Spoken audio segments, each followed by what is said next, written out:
Y conocerán la verdad, y la verdad los hará libres. Dijo entonces Jesús a los judíos que habían creído en él: si ustedes permanecen en mi palabra, serán verdaderamente mis discípulos, y conocerán la verdad, y la verdad los hará libres. En este canal buscamos presentar evidencias o reflexiones que nos ayuden a amar al Señor nuestro Dios con todo nuestro corazón y con toda nuestra mente. No buscamos defender u ofender a nadie, buscamos la verdad. Y en esta ocasión voy a hablar de los mandamientos de la ley de Dios. Y en el episodio anterior dejé una pregunta al final de cómo verías que se juntara una serie de expertos, de eruditos, para ver si se elimina algún mandamiento de la ley, por cuestión de que pues son leyes muy viejas, ¿no? Y a ver si podemos quitar alguna. Entonces vamos a hacer un ejercicio que voy a tratar de hacer lo más ágil posible. Yo busqué en ChatGPT, le pedí: dame los 10 mandamientos de la Iglesia Católica y dame los 10 mandamientos de la Biblia de Jerusalén. Entonces esa es la referencia. Y vamos a comparar uno con otro, a ver qué tal. El primer mandamiento, según la Iglesia Católica, es: amarás a Dios sobre todas las cosas. Y la Biblia de Jerusalén dice: no tendrás dioses ajenos delante de mí, no tendrás otros dioses frente a mí. Digamos, es prácticamente lo mismo. Muchas veces por cuestiones de a lo mejor hacer más sencilla la idea, pues se acorta, y eso es completamente aceptable. Luego, el mandamiento número 2 en la Iglesia Católica es: no tomarás el nombre del Señor tu Dios en vano. En la Biblia Católica es: no te harás esculturas ni imagen alguna. No te harás escultura ni imagen alguna de lo que hay arriba en los cielos, abajo en la tierra o en las aguas debajo de la tierra. No te postrarás ante ellas ni les darás culto, porque yo, Yahvé tu Dios, soy un Dios celoso, que castigo la iniquidad de los padres en los hijos hasta la tercera y cuarta generación de los que me odian, y uso de misericordia hasta 1000 generaciones con los y guarda mis mandamientos. Entonces, son dos cosas completamente diferentes. Uno dice: no tomarás el nombre del Señor tu Dios en vano, y en la Biblia dice: no te harás escultura ni imagen. Aquí, obviamente, ya queda desfasado los mandamientos. El tercero de la Iglesia Católica: santificarás la Iglesia. Y en la Biblia, el tercero de la Iglesia es el cuarto: acuérdate del día sábado. El tercero de la Biblia es: no tomarás en falso el nombre de Yahvé tu Dios. O sea, es el 2 el segundo de la Iglesia Católica. El cuarto de la Iglesia es: honrarás a tu padre y a tu madre, que es el quinto de la Biblia. El quinto: no matarás, de la Iglesia Católica, es el sexto de la Biblia. El sexto de la Iglesia Católica: no cometerás adulterio, es el séptimo de la Biblia. El séptimo de la Iglesia es: no robarás, que es el octavo de la Biblia. El octavo de la Iglesia es: no darás falso testimonio ni mentiras, que es el noveno de la Biblia. El noveno de la Biblia es: no consentirás pensamientos ni deseos impuros. Y el noveno que damos de la Biblia es: no darás falso testimonio, que es el octavo de la Iglesia. Y el décimo de la Iglesia es: no codiciarás bienes ajenos. Y el décimo de la Biblia es: no codiciarás la casa de tu prójimo, no codiciarás la mujer de tu prójimo, ni su siervo, ni su sierva, ni su buey, ni su asno, ni nada que sea de tu prójimo. Como venimos con un faltante de un mandamiento, porque veíamos que no está el segundo, según la Biblia, no está reflejado en los mandamientos de la Iglesia, entonces nos falta un mandamiento. Lo que pasa es que la Iglesia Católica dividió el 10º mandamiento en dos. porque el 10º mandamiento en la Biblia dice: no codiciarás la casa, que es un objeto, no codiciarás la mujer, que es una cuestión no objeto, ni su siervo, ni su sierva, ni su buey, ni su asno, ni nada que sea de tu prójimo. Entonces la cuestión, digamos, de deseo carnal queda manifestado en el 9º de la iglesia, que está incluido en el 10º de la Biblia. Y el 10º de la iglesia nada más nos habla de bienes ajenos, ¿sí? Entonces, bueno, ahí está un poquito la cuestión de cómo se salvó el mandamiento faltante. ¿Qué pasó con el 2º mandamiento de la Biblia en la Iglesia Católica? Que se fusionó con el primero. En el Catecismo de la Iglesia Católica, que no es el catecismo con el que hiciste tu primera comunión, ahí se incluye el 2º mandamiento de la Biblia, se junta con el primero. Hay que ser justos, y en la Biblia no viene tabulado primer mandamiento tal, 2º mandamiento tal, no vienen enumerados, pero son 10. Aquí el hecho es que sí se hizo con cierta mala intención, porque el 10º mandamiento, que es uno solo, lo dividen en 2, ¿no? Para que cuadren el mandamiento faltante. Entonces, aquí estamos hablando de una cuestión bastante grave. Y curiosamente se omite el mandamiento más largo, el mandamiento donde hay una advertencia más severa, porque dice que hay, dice: soy un Dios celoso que castigo la iniquidad de los padres en los hijos hasta la 3ª y 4ª generación de los que me odian, y uso de misericordia hasta 1000 generaciones. O sea, es una advertencia muy seria para la idolatría. ¿Y por qué lo ocultaron? ¿Por qué lo guardaron? En el episodio 1 hablo mucho, muy largo, sobre por qué la Iglesia Católica ocultó la Biblia. Era delito de muerte el tener una Biblia, al traducirla, traficarla, era delito de muerte. La Iglesia Católica, a quien tenía una Biblia, lo apresaba, y si no se retractaba, lo quemaban vivo. Si alguien era sorprendido traficando Biblias, metiendo Biblias de forma ilegal, porque era ilegal vender Biblias o transportar Biblias, lo quemaban vivo. Traducirla, lo quemaban vivo. Entonces, ¿por qué? Bueno, una de las explicaciones está acá. Gran parte del funcionar de la Iglesia Católica se basa en imágenes, y la Biblia nos está advirtiendo de que no se puede. Si tú eres de las personas que son muy letradas en la Iglesia Católica, seguramente estarás pensando en la dulía, en la hiperdulía y en la latría, que son 3 formas en las cuales se rinde, digamos, honor en diferentes niveles para no violar el 2º mandamiento. La dulía es el culto que se le hace a los santos. La hiperdulía es el culto que se le hace a María. Y la latría, que ya es una adoración exclusiva para Dios.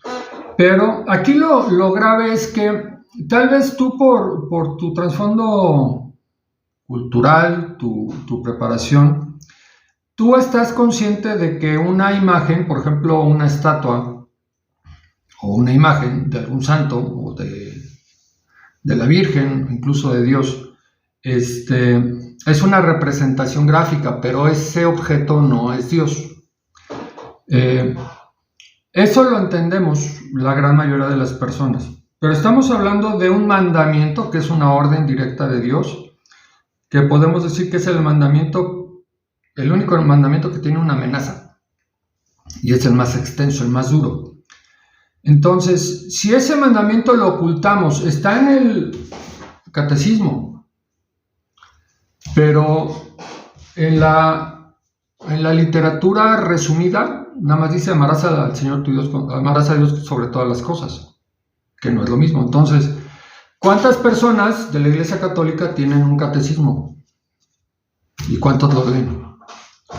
Entonces, Es muy común en las personas humildes que tienen un trasfondo cultural limitado, que son muy devotas, que se creen todo lo que les dicen.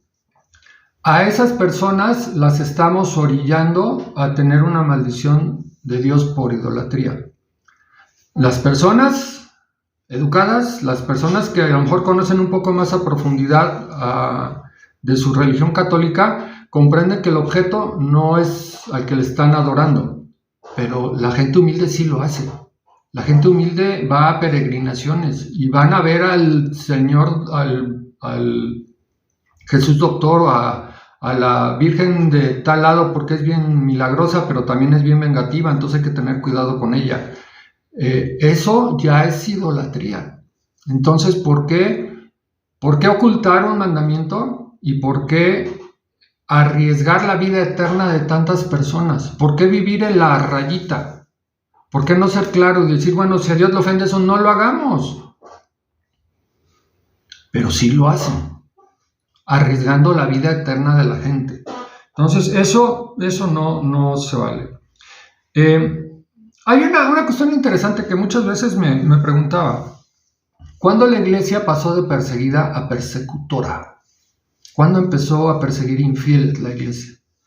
Hay dos edictos. El primero fue en Milán en el 313, donde el Imperio Romano publicó un edicto, digamos una ley, donde se ofrece la libertad religiosa a los cristianos. Vamos a dejar de perseguir cristianos. Ya no es un delito, ya no los vamos a meter al Coliseo. 313 después de Cristo, edicto de Milán. Y se les restituían sus propiedades, había tolerancia y había un reconocimiento oficial por parte del cristianismo. 67 años después, del 313 brincamos al 380, hay otro edicto en Tesalónica. Y aquí habla de que el cristianismo niceno es la religión oficial. Cualquier otra religión es una herejía. Se establece la cuestión de la Trinidad, hay unidad religiosa y política y hay sanciones para los disidentes. Si no eres católico, eres hereje y hay sanciones. Entonces, de ahí pasó la Iglesia Católica a persecutora, año 380. Una de las cuestiones que normalmente sale en las conversaciones con católicos es que la prueba de que la Iglesia Católica es la única verdadera es que es directamente desde Pedro y que hay una sucesión ininterrumpida de papas. Desde el año 380 están persiguiendo herejes. Pedro no persiguió herejes, a Pedro lo persiguieron. Imagínate qué sentiría Pedro si llegara al Vaticano y viera que toda esa majestuosidad de catedral está ofrecida a su nombre. Una persona que no permitió que lo crucificaran igual que a su Salvador, que prefirió que lo colgaran de cabeza, mostrando una inmensa humildad. ¿Qué pensaría ante tal fastuosidad de la Catedral de San Pedro? Entonces, la Iglesia Católica se fundamenta en tres pilares, que son las Escrituras, la tradición y el magisterio. Las Escrituras, obviamente, es la Biblia. La Sagrada Tradición, pues es lo que han enseñado los papas y los obispos durante la historia. Y el magisterio es el Papa y los obispos. Entonces, lo que han aceptado los papas y los obispos en estos 2000 y cacho de años es parte de la tradición. Y por ser parte de la tradición está bien. Y el magisterio, el Papa y los obispos, son los únicos que son capaces o autorizados para interpretar las Escrituras. Entonces, si las Sagradas Escrituras dicen algo que contraviene lo que dice la tradición, como los papas y los obispos han designado la tradición, lo que hay que hacerle caso es a la tradición, no a la Biblia. Entonces, si tenemos, no innumerables, pero tenemos más de 7 versículos que nos dice que la salvación es por fe, y la iglesia dice que la salvación es por obras, que no hay salvación por fe, porque el magisterio lo dice, aunque la Biblia lo repita una y otra vez, y que solamente haya un versículo que dice que la fe sin obras es muerta, lo cual no significa que las obras nos dan la salvación, sino que si tú tienes salvación vas a hacer obras, porque estás comprometido o comprometida con el Señor. ¿Sí? Entonces, lo que dice en Hebreos no es que las obras te van a dar la salvación. Es que si tú te dices que eres salvo y tú te dices que eres nacido de nuevo y no haces nada por transmitir el Evangelio, esa es una fe muerta. ¿Sí? Y tenemos por lo menos 7 versículos que nos hablan de que quien crea en el Señor Jesús será salvo. Entonces, hay una palabra la palabra dogma es un conjunto de creencias o proposiciones que se consideran como verdades absolutas e innegables, las cuales deben ser aceptadas sin cuestionamientos. Voy a hablar de 3 nada más, de 3 dogmas de la Iglesia Católica que los dio el magisterio de la Iglesia Católica. El dogma de la Inmaculada Concepción de María, de que fue desde su concepción hasta su muerte, dicen que no murió, que toda su vida fue sin mancha, aunque la Biblia nos diga en varios lugares que Jesús tuvo hermanos, que vendrían siendo hermanastros, pero eran hijos de María. Entonces, en 1854 sale el dogma de la Inmaculada Concepción de María, que anula todos los versículos que hagan referencia a que Jesús tenía hermanos. Ya salían por ahí que dicen que no eran de María, que eran de José. Luego, dogma del purgatorio. La Iglesia habla de cielo e infierno, no habla de punto intermedio. En el año 1274, el Concilio de León sacó por primera vez el dogma del purgatorio. Y ya la doctrina articulada se estableció en el Concilio de Trento en el año 1545 al 1563. O sea, todos esos años antes, 1545 años o 1274 años, el purgatorio ni existía. Tal vez se mencionaba, pero no es bíblico, no está en los evangelios, no está en ninguna de las epístolas. El purgatorio, 1274. Y por último, de estos 3, la infalibilidad del Papa, 1869-1870, siglo XIX. La infalibilidad del Papa no significa que el Papa nunca se equivoca, sino que hay ciertas circunstancias en las cuales el Papa habla, que le dicen ex cátedra, y que es con apoyo de los obispos, y lo que diga el Papa, eso se tiene que tomar tal cual es, y ahí no se puede equivocar. Esa es la infalibilidad del Papa. Bueno, vamos a analizar los últimos 6 papas, y va a ser enfocado en la cuestión que es muy actual de... Tengo que ser muy cuidadoso porque si no el algoritmo de YouTube me suspende el video. Del abuso de ciertos personajes dentro de la Iglesia Católica que agreden a los niños. Ya sabes de qué hablo. En Mateo 18, versículo 6, Jesús dice: cualquiera que haga tropezar a alguno de estos pequeños, se refiere a los niños, que creen en mí, mejor le fuera que se colgase al cuello una piedra de molino de asno y que se hundiese en lo profundo del mar. Jesús está reprobando de forma enérgica esto. Bueno, el Papa Pío XII, 1939-1958, es un papa muy cuestionado que ahorita hay un proceso para hacerlo santo. Hace unas semanas, estoy grabando en 2024, hace unas semanas, a principios de julio del 2024, se liberaron unos documentos del Vaticano donde hay evidencia que en el pontificado de Pío XII se sabía de las agresiones que había tenido Marcial Maciel, que fue un sacerdote mexicano que creó los Legionarios de Cristo, Desde finales de la década de los 40 se sabía que esta persona, aparte de abusar sustancias, abusaba de menores y no hicieron nada. El siguiente Papa, Juan XXIII, 1958-1963, hasta esta fecha no hay evidencia de que este Papa haya protegido a Marcial Maciel. Si tú buscas Marcial Maciel o Legionarios de Cristo en YouTube, te van a salir muchas entrevistas y mucho material sobre lo que hizo este personaje a través de su congregación. Paulo VI sí lo protegió, 1963-1978.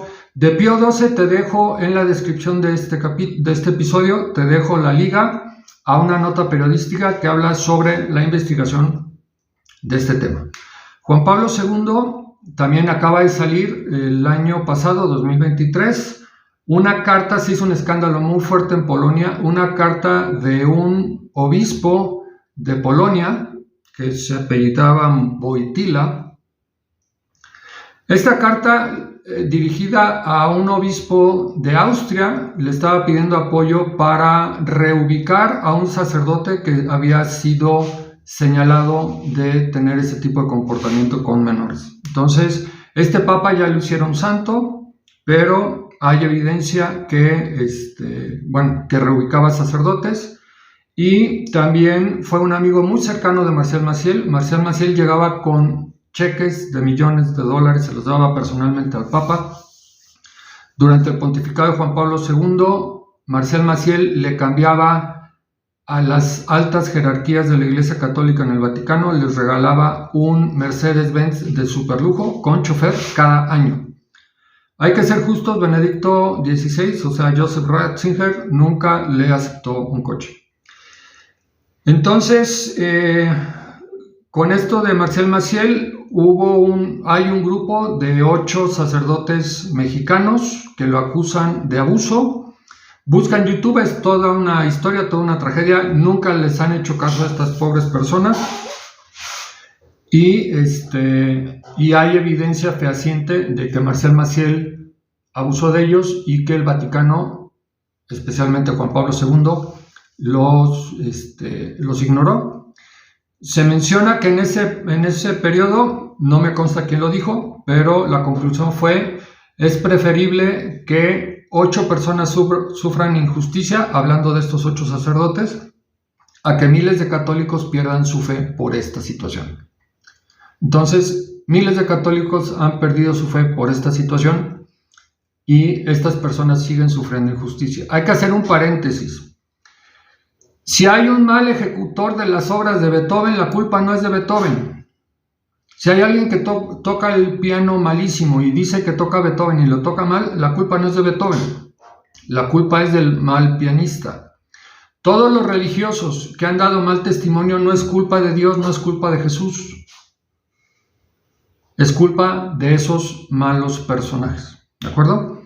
Luego, en el pontificado de Juan Pablo II, 78 al 2005, el prefecto de la Congregación para la Doctrina de la Fe, que antes se llamaba Inquisición, era Joseph Ratzinger. Él estuvo al tanto de lo que hacía Marcial Maciel.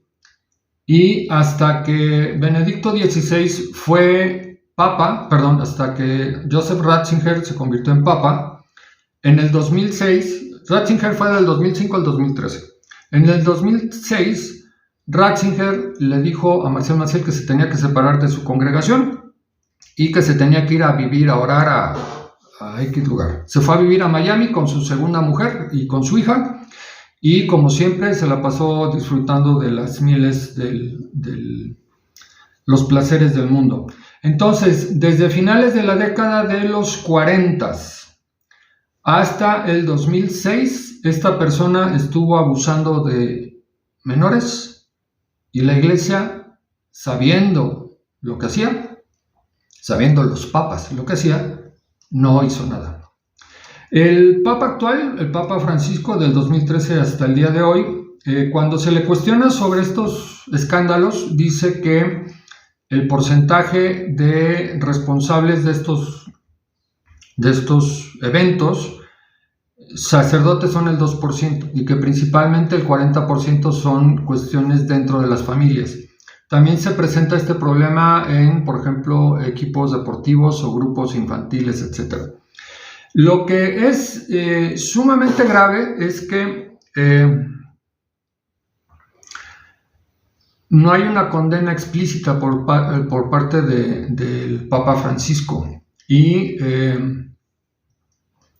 hay una homilía que dio el Papa cuando fue a Estados Unidos en el 2015 en la Catedral de San Patricio. Te dejo la liga de YouTube en la descripción de este episodio. Es el minuto 4:11.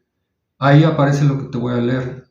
Dice así: sé que ustedes, como cuerpo presbiteral, le está hablando a sacerdotes y ministros ordenados, junto con el pueblo de Dios, recientemente han sufrido mucho a causa de la vergüenza provocada por tantos hermanos que han herido y escandalizado a la Iglesia en sus hijos más indefensos. Aquí está compadeciendo a los religiosos de Estados Unidos por la vergüenza que han tenido que afrontar por estos escándalos. Con las palabras de Apocalipsis les digo que ustedes vienen de la gran tribulación. Hago una acotación. Esa vergüenza que han pasado no se va a comparar con la gran tribulación que viene.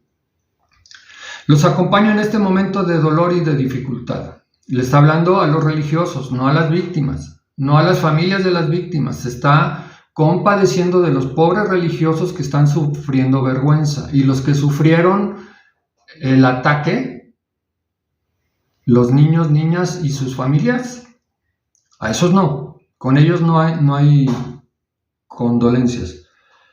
Así como agradezco a Dios el servicio que realizan acompañando al pueblo de Dios con el propósito de ayudarles a seguir en el camino de la fidelidad de Jesucristo. Nada más recordar lo que leí al principio, de que más les valía que se pusiera una piedra de molino en el cuello, ¿sí? Entonces, esto es muy serio, porque estamos hablando de vida eterna. Y estamos hablando de que el magisterio, el Papa y los obispos, se están agenciando la potestad de interpretar las escrituras, de decir, aunque diga esto, no lo creas porque en el catecismo pusimos otra cosa. No importa la Biblia.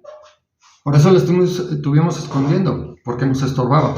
Y ahí es una clara evidencia de que la Biblia se dice mucho que se ha manipulado. La Biblia no la pudieron manipular en la Iglesia Católica, por eso prohibían que se tradujera y no la podían manipular porque ya había muchas evidencias que decían antes otra cosa. Entonces tendrían que deshacerse de todas las Biblias existentes para sacar una nueva versión. Entonces estamos hablando de vida eterna, estamos hablando de almas, no estamos hablando de pertenecer a un grupo, de pertenecer a una religión. ¿Sí? ¿A quién le estás confiando tu vida eterna? ¿A este tipo de personajes? Te acabo de leer los últimos 6 y ya vimos cómo se las juegan. No estoy atacando a los miles de sacerdotes católicos que honestamente creen en su fe, ni a los millones de católicos que aman su fe. Estoy señalando al magisterio, que son personas corruptas, porque mezclan religión y política, religión y dinero, religión y poder. Cuando venía el Papa Juan Pablo II a México, en una ocasión sacaron las papas del Papa, y eso era negocio de la Iglesia Católica en México. Ellos tenían los derechos, sacaban sus canciones, las canciones del Papa. Entonces, aguas, estamos hablando de tu vida eterna. Ama al Señor tu Dios con todo tu corazón, con toda tu alma, con toda tu mente y con todas tus fuerzas. Jesús en Juan capítulo 3 nos dice que si no naces de nuevo, no puedes ir al cielo. ¿Qué es nacer de nuevo? Renunciar a tu vida de pecado, a que el pecado sea tu Señor, y que ahora tu Señor sea Jesús, y que el pecado se convierta en tu enemigo, y que luches con él y te vas a caer y vas a fallar. Pero una cosa es que el pecado sea tu Señor, Y otra cosa es que el pecado sea tu enemigo.